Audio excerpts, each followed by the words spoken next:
Y bueno, conforme a lo previsto, vamos a pasar precisamente, ¿sí?, a los comentarios, aportes, preguntas también por parte de nuestros distinguidos panelistas.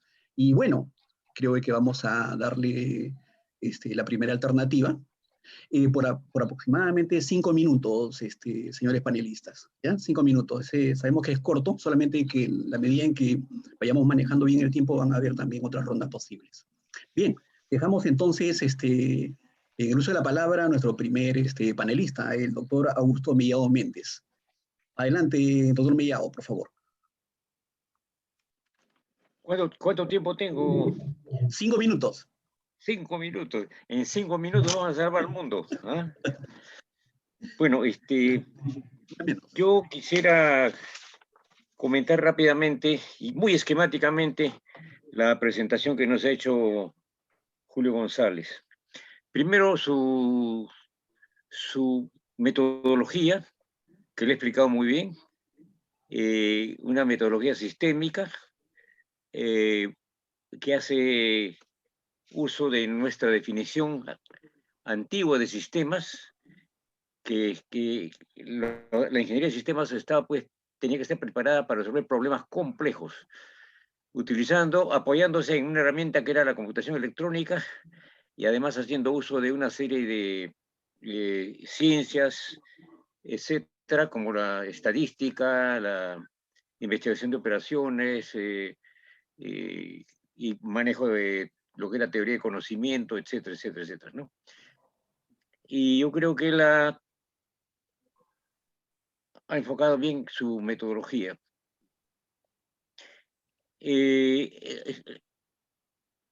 Los antecedentes, o sea, un poco el diagnóstico que nos hace del problema Perú, comienza con nuestros antecedentes prehispánicos o hispánicos. Y efectivamente hay historia, hay cómo probar que las personas que vinieron, nuestros abuelos que vinieron, nuestros abuelos españoles que vinieron al Perú, no eran muy santos, así que era un problema en España de delincuencia que justamente dijeron, ¿dónde los mandamos? Los mandamos que vayan a las Indias, ¿no? A descubrir caminos de las Indias y ojalá se mueran en el camino, ¿no? Esa era un poco la idea para limpiar esa sociedad, ¿no? Eso recibimos, esa es nuestra sangre, esos son nuestros abuelos. En el Perú, en México también encuentran países, estaban en una buena evolución y en el Perú particularmente, que es la historia que más sabemos, cada día nos vamos asombrando de las cosas que justamente los españoles las enterraron, que no se sepa, que no se sepa cómo se hacen las piedras, cómo se hacen los caminos, cómo se hace su organización, etcétera. Eso se ignora. No lo estudiamos tampoco nosotros, ni nos dicen, miramos siempre al occidente. Todo lo que viene de fuera es bueno en el Perú, lo que es peruano no es bueno, ¿no? Entonces, llegamos a la situación actual a través de la República y de una serie de cosas que sería largo hablar. ¿Cuál es nuestra situación actual? Somos un país que vivimos, cuya economía se nutre principalmente de la minería. De nuestras exportaciones, 75% son 75 minerales. Y el resto son, la cuestión de productos no tradicionales son generalmente pseudo no tradicionales porque si bien dan un cierto valor agregado, en el Perú no se genera conocimiento, en el Perú no se genera tecnología. Se compran nuestros industriales, compran generalmente tecnología extranjera, llave en mano, y ni hablar, ni acercarse a las universidades, salvo algunas excepciones que yo no conozca, ¿no? Entonces, en el Perú vivimos y comemos de la venta de minerales sin valor agregado, es decir, vendemos piedras para comer, lo cual no nos da ocasión para desarrollar neuronas, gente que piense en problemas, gente que piense en cómo resolver los problemas de competitividad. No, no hay eso. Entonces, la ciencia y la tecnología van por un lado, los científicos peruanos, generalmente que hacen investigación, cierto tipo de investigación, lo hacen con destino a las publicaciones. Actualmente la investigación, el incentivo económico que se le da a algunos profesores en las universidades, tanto nacionales como privadas, son para publicaciones. No hay ningún vínculo entre la producción y la ciencia y la tecnología. Tenemos una serie de actividades productivas, educativas, económicas, etcétera, etcétera, y todas ellas con un sello común, la corrupción. Entonces, cuando nosotros tratamos de resolver este problema, tratamos de resolver desde el punto de vista primero, dijimos, producción con ciencia y tecnología, primer paso de la solución. Producción con ciencia y tecnología. Entonces, en eso estoy trabajando en un proyecto para hacer producción con ciencia y tecnología. Y el segundo paso, ¿cuál era? Oye, pero para hacer producción con ciencia y tecnología no tenemos empresas industriales, no tenemos gente que maneje industria, no tenemos gente que sepa vender productos con valor agregado, no conocen de mercados internacionales. Vivimos para adentro, vivimos de lo que nos deja la minería y realmente la situación ha mejorado últimamente. Cuando el Perú habla, hay que hacer inversiones en Perú, inversiones en minería. No dicen inversiones en educación, no dicen inversiones en carreteras, no dicen inversiones, etcétera, etcétera, como en ferrocarriles, etcétera. Entonces, necesitamos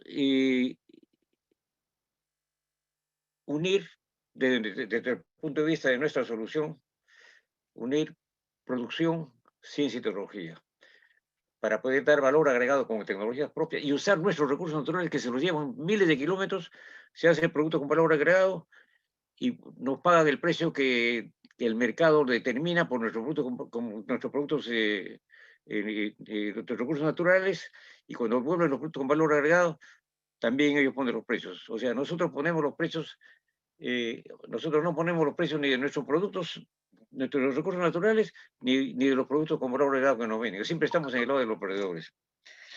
Eso había que cambiarlo, entonces estamos desarrollando una teoría de producción con ciencia y tecnología. Pero como no tenemos personal, no tenemos experiencia en empresas exportadoras de productos con valor agregado. No tenemos, no exportamos productos con valor agregado. No tenemos empresas que trabajen con innovación, con empresas innovadoras, que den valor, que aquí se fabrican las cosas que se pueden dar, a las cuales se pueden dar valor. No tenemos empresas que generen conocimiento, no hay generación de conocimiento. Lo que es más, no hay demanda de conocimiento en el país y por tanto la oferta de conocimiento que hacen las universidades es una oferta vana, es una oferta que, repito, va a las publicaciones y nosotros obviamente no comemos de las publicaciones, ¿no? Entonces, entonces estamos trabajando en este esquema. El esquema que presenta el ingeniero Julio González, no lo habíamos contemplado, lo digo sinceramente. Porque todo lo que estoy hablando, todas las soluciones de que estoy hablando con respecto a los problemas que rápidamente les he definido, no tendrían el respaldo de producción, por ejemplo, con ética y moral, educación con ética, educación para la educación con ética, moral, etcétera, ¿no? Respeto a las leyes, etcétera, con valores. O sea, hasta este momento yo me portaba como un técnico. ¿Cuál es el problema técnico? Ya, acá está la solución técnica. Oye, pero ¿quiénes administran esa solución técnica? Hombres, seres humanos. Y esos seres humanos, ¿qué están pasando con nuestra dirigencia? ¿Qué ha pasado con nuestras dirigencias, con nuestros presidentes de los últimos años? Somos un país que está batiendo récord de meter presos a sus presidentes, a sus expresidentes de nuestra república. Entonces quiere decir que lo que está sugiriendo Julio es una idea magnífica, creo yo, pero hay que, digamos, pensar mucho para implementarla. Todos todos los sistemas productivos, todos nuestros sistemas sociales pueden ser manejados, como nosotros lo sabemos al cansancio, por sistemas informáticos. Hay una combinación ahora entre hardware y software, etcétera. ¿No? El software a veces está haciendo más que el hardware, pero sí podemos manejar eso administrativamente. ¿Eso es suficiente? Obviamente que no es suficiente. ¿Qué debemos hacer? Hacer que los sistemas de información, particularmente a las empresas, los alimenten con innovaciones tecnológicas que pueden recogerse del mundo, porque hay una serie de mercados de innovación, de tecnologías que ya pues, salieron de plazo de la patente y se pueden tomar libremente, se puede comenzar por ese lado. Pero además, nuestro sistema educativo, ¿qué hace nuestro sistema educativo? ¿Qué forma? ¿Para qué forma? ¿Cuál es la visión? ¿Cuál es el objetivo final? ¿Qué tipo de hombre o de mujer queremos que exista en este país de aquí a 5, 10, 15, 20 años? Sabiendo que no hay, los sistemas educativos son eh, manoseados, nos ponen problemas del mundo, cuando nuestro problema del mundo, primero tenemos que resolver los problemas nuestros, ¿no? Hay una gran discusión de la igualdad de género, por ejemplo, ¿no? Con otra serie de implicaciones. Entonces, lo que está proponiendo, y así lo entiendo, lo que está proponiendo Julio es sistema de información con ética y moral. ¿Qué implica eso de un punto de vista de análisis del sistema? Oye, tenemos que definir primero qué entendemos por ética y moral. Segundo, cómo lo cuantificamos, porque para que tener un módulo en todos los sistemas de gobierno, por ejemplo, tener su módulo que nos garantice que el producto que sale, la información que sale, han sido tamizadas por reglas de ética y moral. Eso no lo hacíamos, eso no lo tocamos. Si yo voy y hablo de eso, y de repente Rafael Vázquez nos puede un poco ilustrar ahora cuando él hable, si yo hablo eso ante muchos políticos, seguramente me miran y llaman al guachimán y le dicen, vos tal vez estoy loco, está loco este señor, ¿no? ¿Qué le pasa, no? Estamos haciendo perder tiempo, ¿no? Igualmente, si hablamos de ciencia, yo soy presidente de CONCITEC y cuando se habla de ciencia, los tipos te ponen una cara como que te miran con lástima, ¿no? Te miran, no, pues no.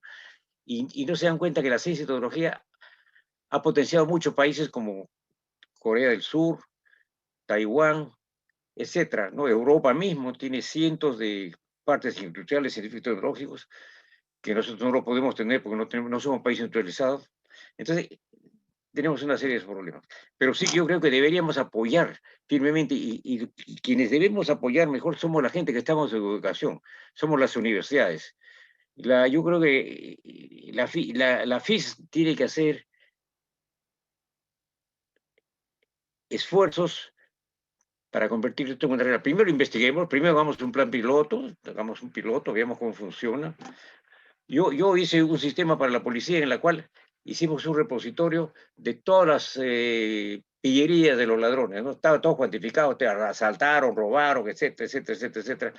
Pero después nos dimos cuenta que eso no es estático, tampoco es dinámico, ¿no? Así que eso, las técnicas de los robos y de los asaltos y toda la ratería de los señores con corbata que habían egresado de Oxford o de Harvard, también van variando, porque son inteligentes, la gente que maneja el narcotráfico también tienen plata para pagar técnicos. Entonces, nosotros tenemos que tener esa visión de que esos sistemas tienen que ser dinámicos, como todo sistema, ¿no? Un sistema de información que no es dinámico genera la brecha entre el sistema real, que es la empresa, y el sistema de sector. Ahora, rápidamente, para terminar, tengo muchísimo, me encantaría hablar, pero quiero hablar de las empresas, de las universidades en el Perú y del gobierno. En el Perú, el sistema empresarial es una tragedia, ¿no? Lo que hace, yo he trabajado durante 3 o 4 años, junté 10 empresas de Villa Salvador y trabajé en formar lo que se llama un clúster industrial, ¿ya? O sea, al empresario peruano hay que enseñarle que si él es carpintero, el carpintero de frente no es su competidor, es su aliado, tiene que ser su aliado naturalmente, ¿ya? O el que fabrica productos complementarios con productos de madera, tiene que ser su aliado. ¿Por qué? Porque hay que promover. Yo promoví primero los parques industriales, pero los parques industriales necesitan 3 tipos de empresas que no lo tenemos. Empresas que sepan exportar productos con valor agregado, empresas que sepan fabricar con innovación y empresas que sepan generar conocimiento. Las empresas que generan conocimiento en el Perú están muertas porque no hay demanda de conocimiento. Nuestros investigadores se van al extranjero, ahí les pagan mucha plata y todavía existen en el Perú ideas de hoy hay que repatriar a nuestros investigadores. ¿Para qué lo vamos a repatriar? ¿Para que se van a por acá? Allá hicieron carrera.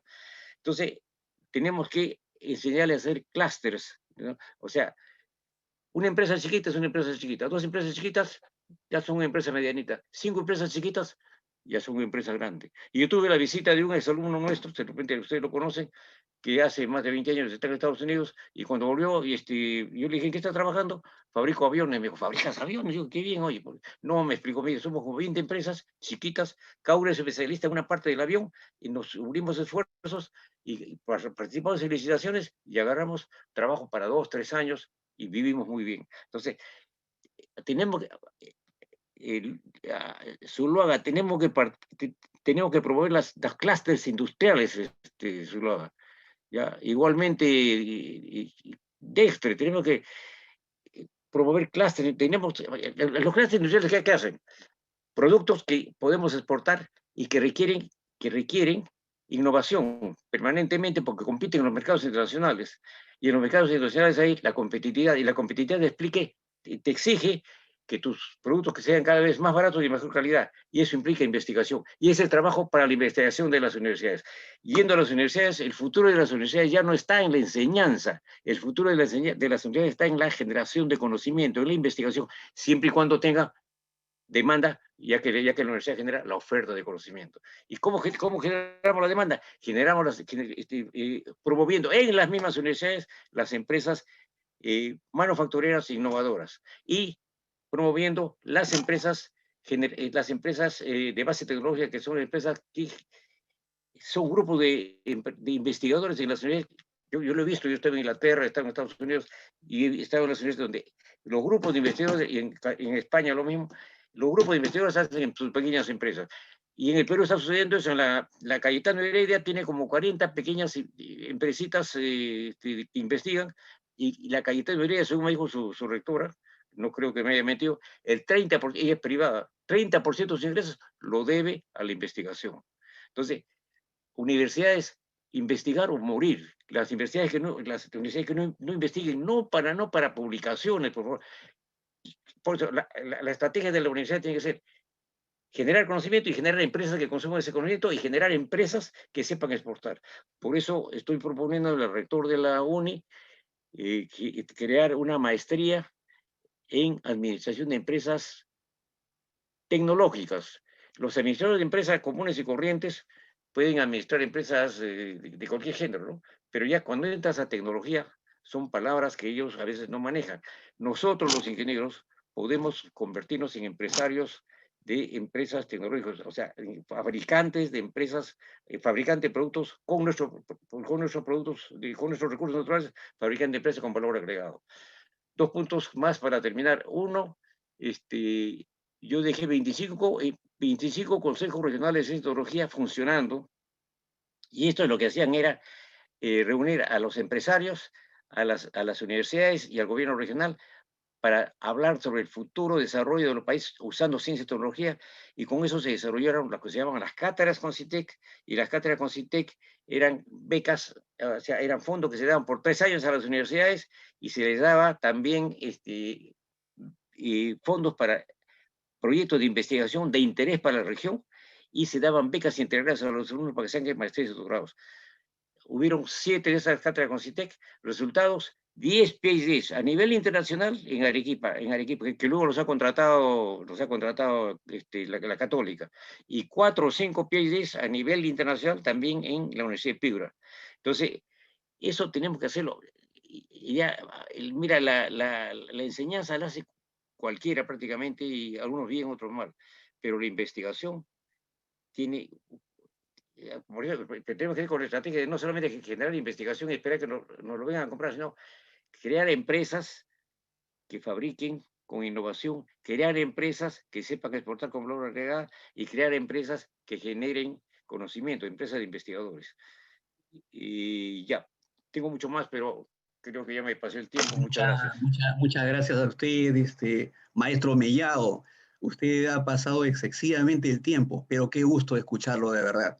Así, y creo que también lo comparten los 155 participantes que en este momento nos acompañan. Muchas gracias, maestro Mellado. Proseguimos entonces.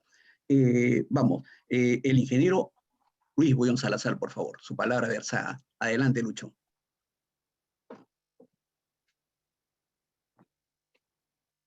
Gracias. Lo que ustedes no saben es que el ingeniero Augusto Mellado ha dejado el examen afuera, así que apenas salgamos hay que recogerlo y hay que resolverlo. Primero, Julio, la verdad que yo te felicito por la valentía que has tenido, como tú lo expresabas, en tratar de presentar en un libro o en un paper, como queramos llamarlo, propuestas que son necesarias dentro de lo que viene a ser nuestra sociedad. Solamente para hacerlo muy chiquitito, también la referencia, ya que Augusto lo ha hecho muy bien, te ha referido a problemas que tienen las pymes y también lo que viene a ser el mercado interno en sí. Quizás poniéndose de acuerdo con el decano con Luis Zuluaga, esto sirva para hacer escenarios, evaluar diferentes tipos de escenarios a través de la simulación, curso que nos enseñó justamente el doctor Augusto Mellado. Y entonces tratar de cuantificar en varios escenarios cómo se podría estar comportando la propuesta que tú estás haciendo. Pero la propuesta más atrevida, permíteme llamarlo de esa manera, viene a ser en la parte 3, en la parte de democracia y política. No lo dijiste con todas sus palabras, pero tu propuesta era no más Congreso y tratar de reemplazarlo por lo que viene a ser una democracia digital participativa, en el cual todos los ciudadanos, de alguna manera organizados, tratar de participar activamente dentro de lo que viene a ser este país nuestro. Pero también tu propuesta traía de que nosotros casi elaborábamos un plan de gobierno y el presidente que se escogía estaba obligado a seguir ese plan de gobierno. Y entonces estos planes de gobierno fácilmente podían tener un horizonte de 30 o 50 años e irlos ajustando cada año, cada 5, cada 3. Pero ya tendríamos una ruta a seguir, un camino. Ya no habría políticos que, como tú bien lo dijiste, vienen sin tener una idea de qué hacer y a las finales lo único que hacen es llevarse por la puerta falsa una cantidad de dinero y una corrupción existente y sumamente alta. Y creo que ese es el camino, Julio, que hay que hacer. Yo creo que hay una discusión que se está dando en varios ámbitos, aquí también en lo que viene a ser la UNI, en lo que es transformación digital. Y este es un tema que no solamente se está tocando aquí en el país, sino a nivel mundial. Y que hay diversos tipos de entidades de reconocimiento mundial que están impulsando lo que vienen a hacer este tipo de investigación. Y este tipo de transformación digital, mismo lo ponías el Perú en el tercer milenio, arranca y comienza, y esa es una de las propuestas que se está haciendo, definiendo qué tipo de sociedad digital es la que nosotros como peruanos queremos. Por ejemplo, el Banco Mundial ha hecho todo un estudio de hacer sociedades en base a lo que viene a ser el desarrollo humano, con todas las libertades que la persona debe de tener, en el cual se tenga mucho cuidado de no dejar a nadie afuera y que exista realmente lo que viene a ser la parte de inclusión. Pero no solamente puesto en un papel, sino que eso se lleve a cabo y sea práctico. Entonces, ya cambiar nuestra sociedad apuntando a un desarrollo humano, en el cual es con inclusión de todos nosotros, sin distinción de raza, cultura, religión, etcétera, para poder transitar y poder decir, oye, esta es la sociedad que nosotros como peruanos estamos queriendo. Esto es como si estuviéramos en 1900 y alguien ha descubierto lo que viene a ser la electricidad y miremos todo lo que ha pasado en estos 120 años. Todo lo que viene a ser el aspecto digital nos va, ya sea si queremos o no, a cambiar o a transformar. Y si somos lo suficientemente inteligentes, podemos realmente de nuevo agarrar ese tren y no dejarlo pasar. Creo que el peruano tiene cosas que muchas veces en otras sociedades no se ven, sino que creo que dentro de las universidades no hemos sido capaces de derrumbar correctamente lo que viene a ser este tipo de habilidades que el peruano tiene. Llama mucho la atención cuando uno tiene la oportunidad de viajar y encuentras a grupos de peruanos que con sus habilidades han generado competencias que son parte de lo que es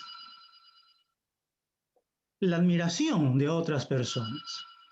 Entonces, estamos hechos para tener nuevo tipo de competencias en sí. Estamos hechos para poder y tener capacidad, habilidades y experiencias para poder transitar en este nuevo mundo que se presenta. Creo que el país recién está entendiendo con esta pandemia y con este tipo de levantamiento de esta generación del milenio, que lo que se viene tiene que ser un nuevo mundo. Y la herramienta principal que se está presentando definitivamente viene a ser este mundo digital. Pero este mundo digital nos lleva a analizar ya con mayor profundidad, no solamente quizás los 3 o 4 problemas que tú has planteado, Julio, sino el gran desfase que tenemos en cuanto a lo que viene a ser infraestructura. Porque no puedes construir una sociedad digital en donde no existe la infraestructura mínima como para que esa pueda ser implementada. Hemos visto el fracaso de lo que viene a ser el proyecto Azteca con respecto a lo que viene a ser implementar o instalar lo que viene a ser la fibra negra. Se han quedado una serie de provincias fuera de este tipo de instalación y no vemos cuándo puede haber una luz en el túnel para poder transitar y hacerlo esto en el menor plazo posible. Si no se tiene agua potable, si no se tiene infraestructuras en la parte de salud, si no se tiene viviendas que son decentes, si no se tiene electricidad, definitivamente el crecimiento digital que se va a dar va a ser muy, muy alto en cierto tipo de ciudades de nuestro país y va a ser muy abismal en otras partes de nuestro querido Perú. Y entonces esas inigualdades que existen dentro del país es el primer problema que hay que resolver. Y para que esto no sea una reunión de amigos, profesores, alumnos, porque aquí nos hemos juntado 3 generaciones, Augusto fue mi profesor y yo casi he sido profesor de todos los que están aquí, junto con Augusto, entonces somos 3 generaciones, y quizás yo con Augusto con un poquito más de experiencia y algunos de ustedes que también nos están alcanzando, creo que a través de la UNI convocando a otros sectores, sé que existen ya grupos que se juntan a través de lo que viene a ser transformación digital, existe un instituto también de transformación digital, tratar de plantear, así como Julio lo ha hecho, cuáles podrían ser ese tipo de soluciones. Creo que plantear esta nueva sociedad digital, además de discutir qué tipo de sociedad queremos, donde ahí nuestros amigos sociólogos, antropólogos, sería su tema por excelencia, ¿no? Comienzan también a aparecer otro tipo de aristas que tiene que darse en este tipo de transformación. Y todas estas aristas, ya pensando como ingeniero, debería de enfocarse a partir justamente de este enfoque de sistémico que hay, o de esta teoría de sistemas que existe, para poder desarrollar esta nueva sociedad en sí. Y entonces, tratar, y en eso voy a comprometerlo a Luis y a todos ustedes, de plasmar arquitecturas en un plano sumamente alto, cuya finalidad de estas arquitecturas sea un medio de comunicación y un medio de discusión. Porque esperar de que a través de una ley o a través de formular estrategias para esta transformación digital, el tiempo se nos va a ir. Creo que como ingenieros sería más práctico plantear propuestas y que la misma sea criticada, analizada, enriquecida, ya sea negativamente o positivamente, pero que a la final lleguemos a cierto tipo de documentos que han sido discutidos ampliamente por todos y se recoja los aportes de muchísima gente. Tengo la suerte de tener un grupo, aunque no participo mucho, de la gente de Centromín. Hay un grupo que me divierto mucho de todo lo que ellos ponen y ven. Hay muchos memes que realmente me hacen reír mucho. De igual manera, tengo otro grupo de esventinianos que también ellos están aportando. Hay otro grupo de sistemas de Petroperú, gente, casi todos asociados al aspecto de lo que viene a ser tecnología, excepto los de Ventín, que allá hay toda realmente un grupo y un conjunto de diferentes tipos de especialidades y mentes en sí, que podríamos reunirnos en sí. ¿Qué está requiriendo el país? El país está requiriendo, como lo decía Augusto, generar una masa pensante.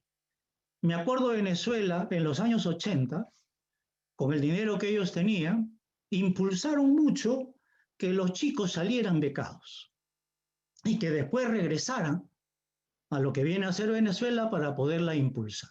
Bueno, ya conocemos la historia, que por políticos eso no fue. Pero cuando yo tuve la suerte también de estar en Estados Unidos estudiando, veíamos a mucho estudiante chino, a mucho estudiante hindú, a mucho estudiante japonés, que a través de lo que vienen a ser los años, ahora hemos visto que ellos han regresado a sus países. Y ellos fueron las semillas bajo las cuales sus países se transformaron en sí. Cuando yo entro a enseñar a la UNI, Doris Maraví tenía ese tipo de visión. Nos obligaba a los estudiantes o docentes jóvenes a salir. Lucho, disculpa, vas 12 minutos. Ok, entonces... Con el respeto que te mereces, con el respeto que te mereces. Si no das micro, difícilmente a veces se puede parar. Pero entonces, el compromiso, y a través de Luis se lo hago, es la construcción de este tipo de arquitecturas para que sirva como medio de comunicación, para que también pueda ser utilizado en este tipo de transformación digital que realmente este Perú se merece y nuestros hijos también. Gracias. Gracias a ti, Lucho. Excelente, excelente. De verdad, da gusto también seguirte escuchando, solamente que ya tengo que cumplir un rol antipático en esa parte. No, sí lo entiendo, no te preocupes. Sí. Gracias, Lucho. Bien, proseguimos entonces y vamos ahora con la participación, ¿sí? Con la participación del ingeniero José Dextre Chacón. Bien, adelante, Pepe, por favor. Gracias. Bueno, en principio, evidentemente primero saludar al ingeniero Augusto Mellado, a quien considero mi mentor, a Lucho, excelente profesor y que he tenido la suerte de que me apoye y me ayude en muchos proyectos y conozco también de su calidad profesional como todos, y a todos los amigos que están presentes. Felicitarlo, decía, a Julio, porque ojalá en esta reunión no solamente estemos ingenieros contemporáneos, sino hayan alumnos de la universidad, ¿no? Y puedan reconocer en este esfuerzo que ha expuesto Julio, ¿no? Esa capacidad que debemos también los ingenieros tener para innovar, no solamente desde la tecnología, haciendo uso de la tecnología, sino sobre todo para innovar la sociedad en la que vivimos desde su visión social. Una de las, digamos, de los temas importantes que recojo de la lectura del libro de Julio es esa capacidad para visualizar críticamente nuestra sociedad. Es algo que debemos tener, que debemos educarnos y no perder. Tengo la suerte de que la UNI me dio ello, ¿no? Contribuyó de repente a la formación de casa. Mi padre siempre estuvo interesado en la política, y a las 2 primeras semanas que yo entro a la UNI, lo veo a Pepe Martínez, profesor mío en la Academia de Ingeniería, dirigiendo una marcha en el año 72 contra la estatutaria y otros temas más que en ese momento intervenían o digamos, afectaban a la universidad. Y desde ahí me interesó el tema político. La UNI me enseñó a ver, y no es necesariamente participar en un partido, pero sí comprometernos con la sociedad en la que vivimos. Es como ser miembro de un club y no preocuparnos de quién lo dirige ni cuál es su destino. Cuando un club al que solamente hacemos uso de sus recursos y no nos interesa cómo le va, cuáles son los problemas, qué calidad de gente es a la que elegimos. Entonces, quería rescatar eso de Julio, ¿no? El tiempo que él ha dedicado para ponerse a ver su sociedad y pensar propuestas que ayuden a esta sociedad a estar mejor. Creo que es un ejemplo que todos debemos recoger. Una de las cosas interesantes de estas presentaciones de libros es que justamente se pueda dialogar y recoger esa visión que ha tenido el autor para ello, y ojalá con Julio podamos, si quedan algunos minutos, ver ese tema de cómo nosotros podemos ayudar a que esto se mantenga en la juventud. La UNI, yo siento que más que la UNI, en los centros de estudiantes de la UNI, acá está Rafael Vázquez, militamos en la juventud del mismo partido con otros compañeros de la UNI en nuestra época universitaria, reconstruimos, nos suspendieron, felizmente algunos pudimos evitar la suspensión, pero estábamos comprometidos porque los centros de estudiantes nos mostraban ese país diverso que muchos, ¿no es cierto?, en esa época no veíamos. Sagasti ha recordado cuando desfilaba en las marchas y participaba de la política en la década del 60. Nosotros lo hicimos en la década del 70, en pleno gobierno militar. Y cuando yo veo estas marchas, ¿no?, y comparo lo que ha sucedido en la juventud de nuestra época, yo no veo mucha diferencia. Creo que en ese momento sí habían elementos de mayor participación política. Ahora no. Recuerdo también con unos amigos, a partir de todo esto que ha sucedido, el 5 de febrero de 1975, donde en Miraflores la juventud salió a protestar cuando se dio la huelga policial, ¿no? Y esa juventud, por ejemplo, también estaba alejada de la política. Sentía que había un problema en la sociedad, pero estaba alejada de la política. Los que participamos, por ejemplo, en la marcha del 77, en el paro nacional contra el gobierno militar, y que a partir de ahí se recuperara la democracia, ¿no? Había un acercamiento a la política, pero un acercamiento a la política que luego va a desaparecer, y va a desaparecer con razón, producto del senderismo, ¿no es cierto? Y luego nuestro país va a devenir en un estado de corrupción, manteniendo todas esas taras de exclusión que bien se han conversado. Y esta propuesta que nos hace Julio, ¿no es cierto?, donde a través de la tecnología busca integrar al microempresario, busca integrar a la banca, busca integrar y resolver problemas de empleo. O sea, es definitivamente un tema innovador e importante, ¿no? Y como él lo dice en alguna parte de su libro, la tecnología como herramienta de cambio cultural porque nuestro país lo demanda, ¿no? Nuestro país es un país que desde la época, como bien señala Julio, desde hace 500 años, vive una sociedad excluyente, en la que nos cuesta vernos como semejantes, en la que nos divide el sitio donde nacimos, el sector socioeconómico, dónde estudiamos, a qué restaurante, qué club, tontería y media, pero que, por ejemplo, fue otro gran mérito de la UNI, que yo siempre pongo de ejemplo. La UNI nos dio esa diversidad, ¿no? De tener sentado, como lo recuerdo, porque fue un hecho real, a un compañero del Marcan a mi lado derecho y a un compañero de un colegio fiscal de Tayacaja, porque luego viajé y pude estar en Tayacaja y lo recordé, los dos conversando y valorándonos. Entonces, creo que este es un tema importante que rescata el libro de Julio.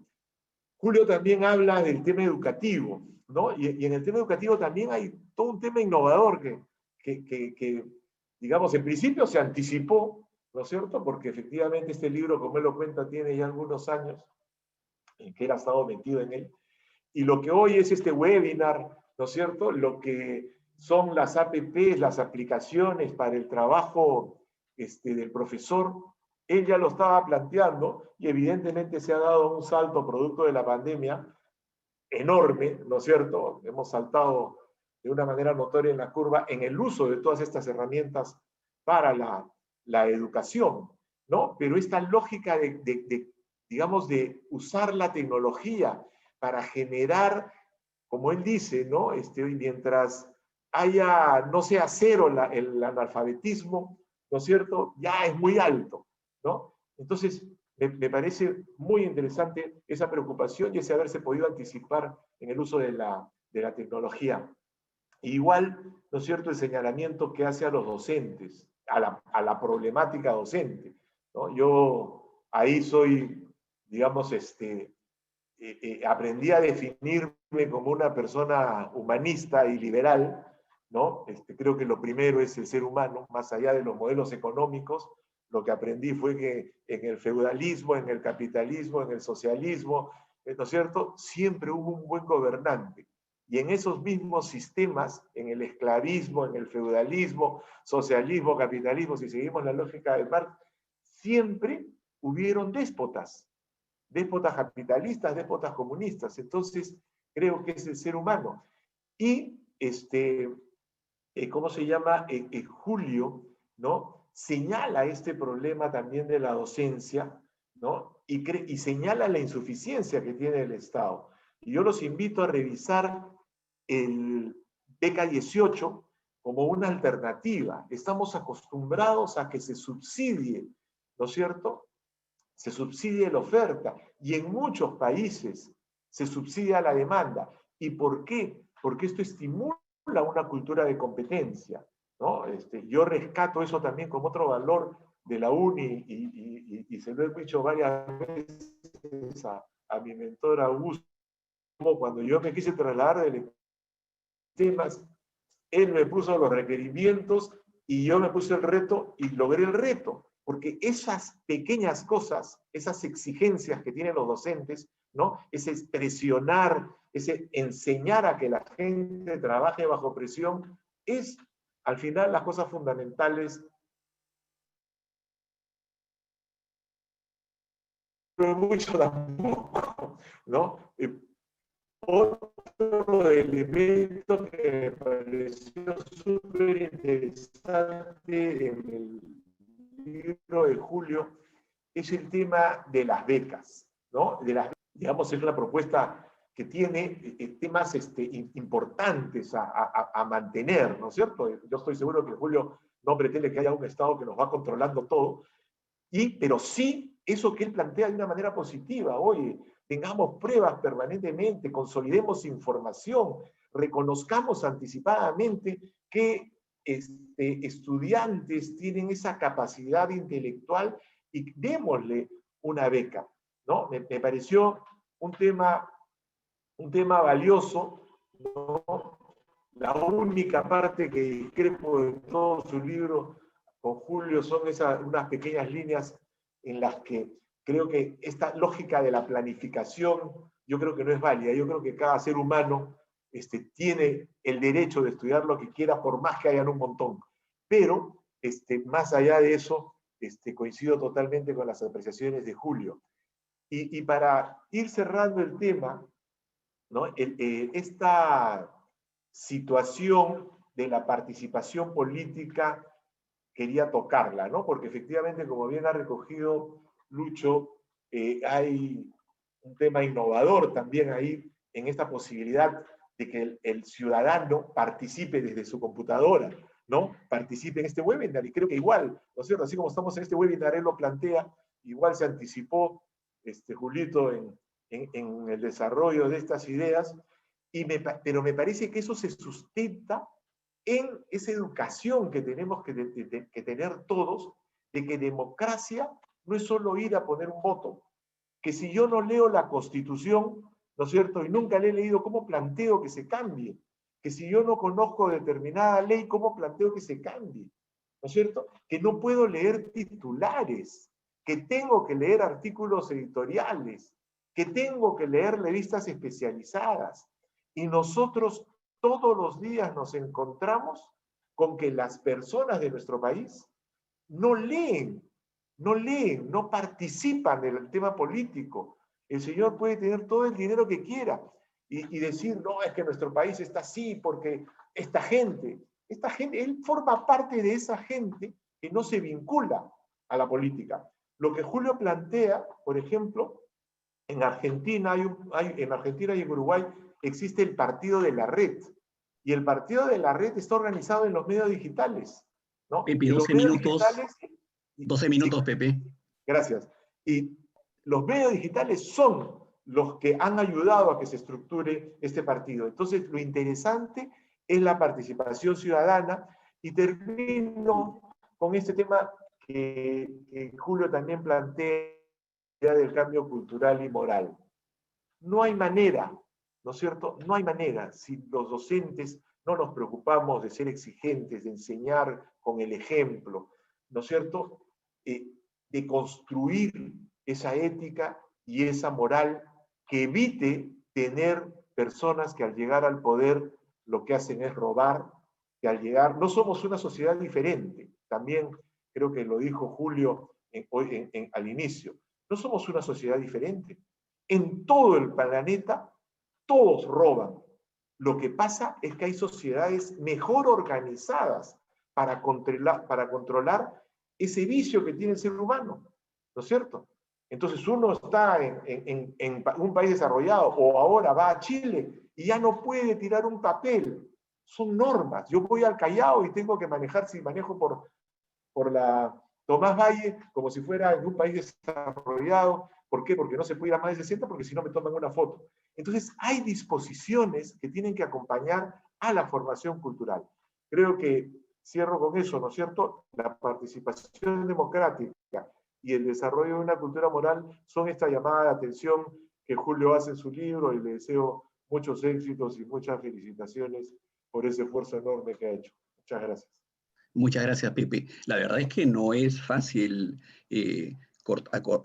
detenerlos a ustedes por la pasión, por lo que se va aprovechando de verdad, por esa participación enriquecedora de ustedes.